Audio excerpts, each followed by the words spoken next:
Have you ever heard of an old game called The Theater? Yeah, didn't think so. Probably because many say it doesn't even exist. You see, The Theater was an old game released around the same time as Doom. Today, if you ever find it, it's only available on crappy bootleg CD-ROMs, which, more often than not, don't even actually contain the game. The actual legitimate copies that they say were released back in the day feature a blank cover with nothing but the sprite of what has since been named the Ticket Taker. He is simply a poorly drawn, pixelated, bald Caucasian man with large red lips, wearing a red vest over a white shirt and black pants. He is completely expressionless. Though some say that if you smash the disc, his face is shown as angry the next time you look at the cover. Though this is just dismissed as an urban legend. What is peculiar about the theater, though, is that there is no developer named on the jewel case, nor a game description on the back. It is simply the Ticket Taker on a white background on both sides. The game was initially known for its inability to install correctly.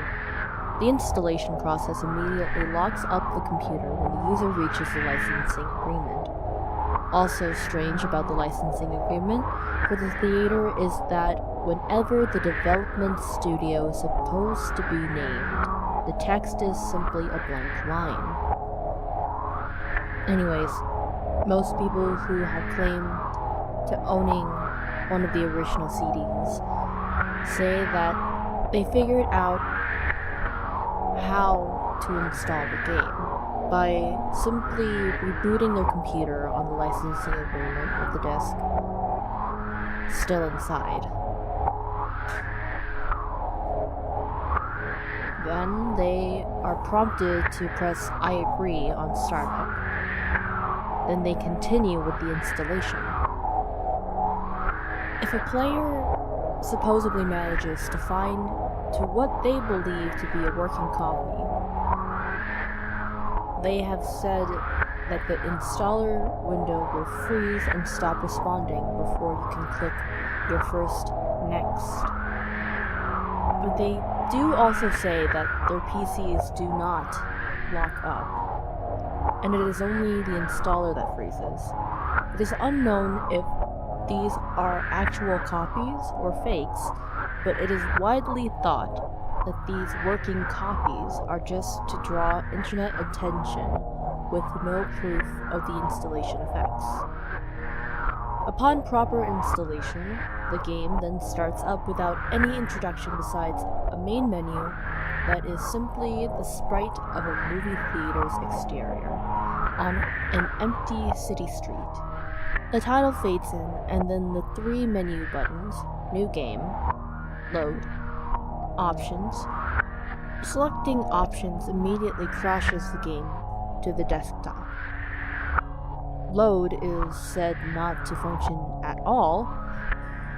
Even if you do have a saved game, nothing happens when you press it. Thus, New Game is the only working menu option.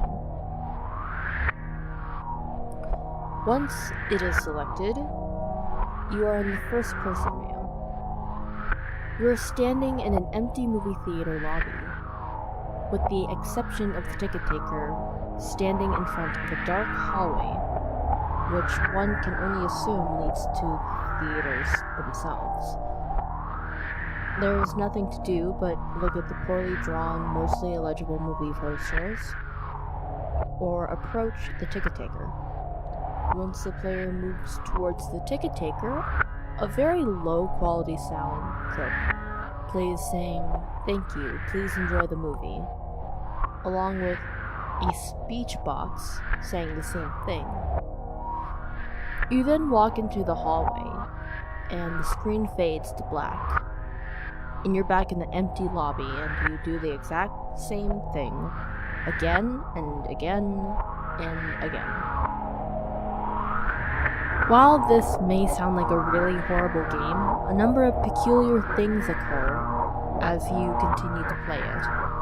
The number of times that you have to continue into the hall after giving your ticket to the ticket taker before the strange events happen is unknown.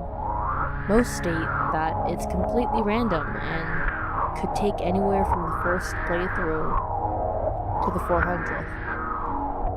What happens, though, has deeply disturbed some players. The first occurrence is when the player fades back in after walking into the hallway. This time, they will notice the ticket taker is completely absent. The player then, without any other options, decides to walk into the dark hallway. The sound clip and text box mentioned previously still play in the absence of the ticket taker, but when the player walks into the hallways, the screen does not fade out. It goes pitch black as they walk deeper into the hall, but the player's footstep sound clip is still playing as they continue to push the up button on their keyboard. Those claiming to have played the original game report to have felt extremely uncomfortable walking down the hallway, anticipating the whole way something horrible happening. Well, eventually the player is unable to move forward. There is nothing for a few moments before a strange sprite that is described as the ticket taker but with a swirl for a face appears and stands before the player. The original players of the game say their bodies immediately froze up and their stomachs churned when they saw the sprite, which has been appropriately named the Swirly Head Man. Nothing happens as the Swirly Head Man stands before them. Then suddenly a piercing screech plays as the game glitches out. This lasts for a few minutes, with the screeching being continuous. Then the players abruptly return to the lobby, with all the sounds and graphics being as they should be. The game continues normally for the next couple of cycles of entering the hallway, with a couple of the original players claiming the Swirly Head Man would briefly appear and disappear in the corner of the screen as a brisk yelp sound effect plays. Then at some point after meeting the Swirly Head Man, the player sees the ticket taker pacing back and forth.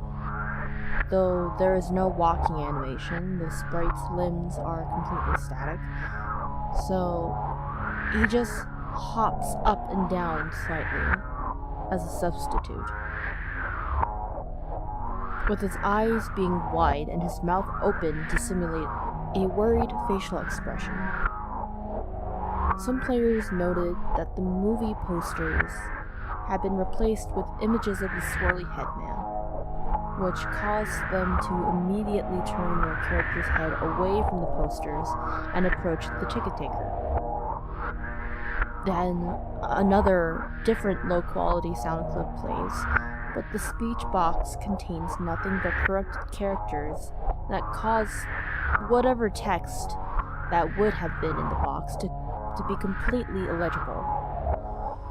Due to the extremely low quality of the sound, it is debated by players what exactly the ticket taker says at this point, though it is widely agreed that he says, "Never reach the other levels." Then the screen fades out once again and returns the player back to their starting point in the lobby, but the ticket taker is gone, and the hallway is blocked by a large brick wall sprite. Touching the brick wall will immediately crash the game, and that's all there is to it.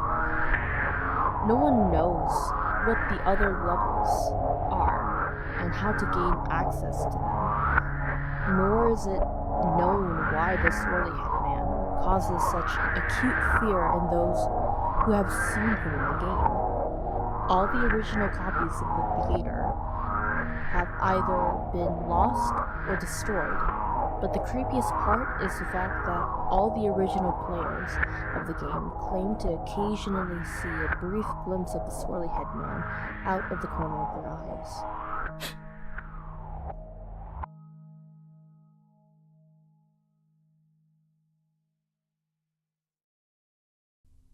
Hi everyone, this was explicit censor narrating. Please, let me know how I did, and thank you so much for watching. Until next time, see ya!